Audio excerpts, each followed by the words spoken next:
السلام عليكم، صباح الخير عليكم. كي دايرين؟ لاباس عليكم؟ كنتمنى تكونوا بخير وعلى خير.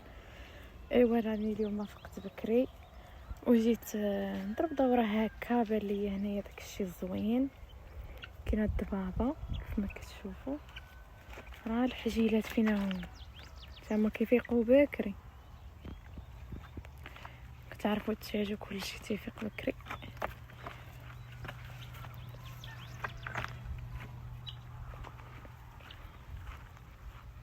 شوفوا لي التوت. جيت نضرب بكم دويره هنا واحد شويه.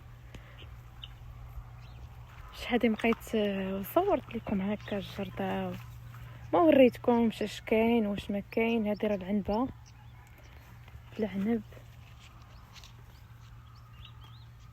العنبه. شحال بقيت وريتكم شنو كاين، شنو زدنا، شنو نقصنا.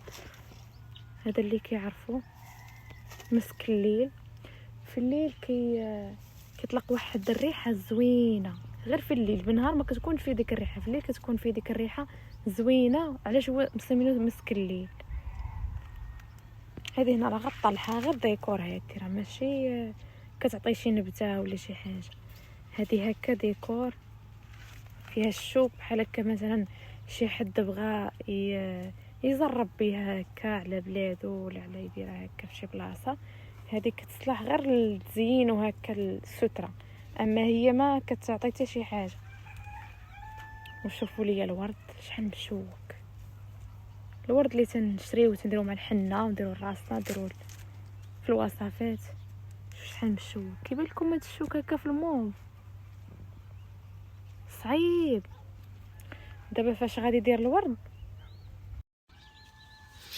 قلت لكم هاد الخرشف هنايا راه غادي نحيدو كامل، لانه هاد الخرشف مر. هذا راه ما كيتكلش ديال الصيف، كيكون مر. دابا واش غادي نحشو كامل، غادي نديو النعيجات ياكلوه هكا. كنعتلوه بالقادومه وصافي. غادي نحيدو كامل هنا وغادي نزرعوه في بلاصتو الجلبانه. البصله راهي زرعناها، انا غنوريها لكم.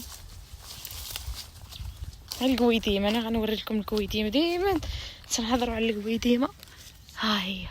انا غنوريكم كيفاش نديروا الخرشف. شفتوا البصله راه كلها كلها لينا الدجاج. 3 ها انت تا هذا، ها 1 ها 2 3 ديال البصله. ودابا الدجاج مع تيدخل الجرده هنايا تياكل لينا هنايا النباتات، ما تخليهمش لينا. بلاش نوريكم كي كنديروا لهذا. شوف ها انتم بلاتي، ما فيه الشوك، فيه الشوك هذا بلاتي. سمحوا لي انا غادي نوريكم. غنديرها بالصباطي.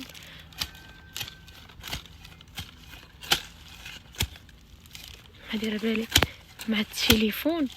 ها هكا صافي. عاد من بعد غادي نكربلو التربه وداكشي باش تقلب وتشمش مع الصيف كامل وهي مدرقه بحال هكا. غادي نكربلوها تشمش واحد اليومين 3 ايام بما تشمشات مزيان، وديك الساعه عاوتاني نبداو الزراعه من جديد. ايوا ها انتم خليكم مع هذا الجو الزوين.